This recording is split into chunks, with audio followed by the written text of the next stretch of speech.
Uhi nato gasa sa Ginoo. Kini atong gininhawa mao ang Espiritu. Wa na say pang Biblia ang Espiritu walay unod, walay bukog. Nabay unod ang gininhawa?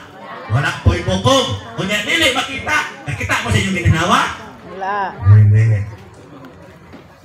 Gahom ka na sa Dios sa atong kinabuhi. Okay, go. 12:7 sa Ecclesiastes. Ang abog mo balik nga ni sa yuta. Mamatay ta gani asa man ta padulong?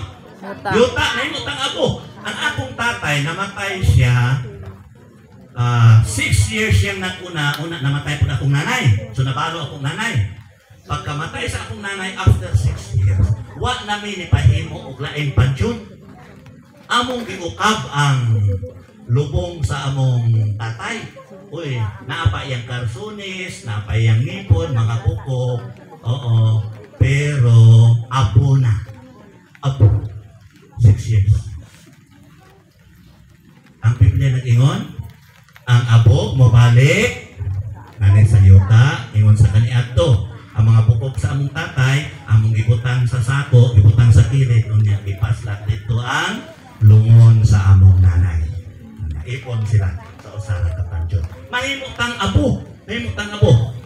Kunya, ang Espiritu, ang Espiritu, unsay sunod, kiyon sa pagsulti, mubalik na to sa Dios na maoy, nakahata ni ini. Dili tinuod nga, ang Espiritu muduaw sa iyang mga apo. Uy, luya sa akong mga apo. Kinabos may sudan.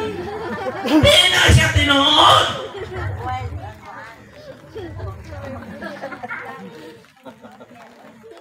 Ako, mamatay ko panalitan. Nga di pa man tiguang kayo kung asawa niya maminyo siya lain. Ha?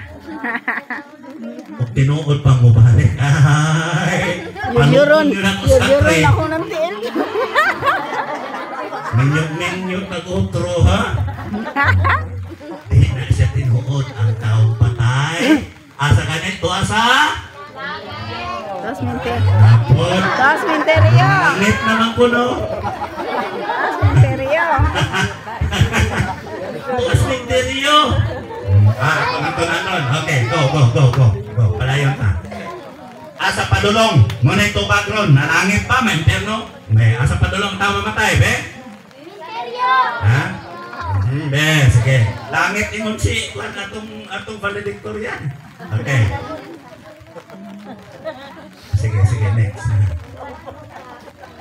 Ecclesiastes 12:7, ang klaro, mubalik nga to sa Diyos, tuas langit, ang gininhawa. Gininhawa. Dunay kasiguruhan igsuon. Dunay kasiguruhan sa pagkabanhaw. Nga naman, nabalik man sa naghatag sa kinabuhi. Di ba mo malipay?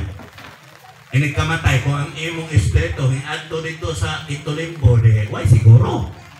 Nibalik nga to sa Dios nga maoy naghatag ni ini mga igsoon. Munay kasiguruhan sa pagkabanaw. Wala diri sa atong slide. Pero gusto nako i-share. Bible cellphone. Kay dunay saad nga pagkabanaw pagkaninduta sa saad sa Ginoo.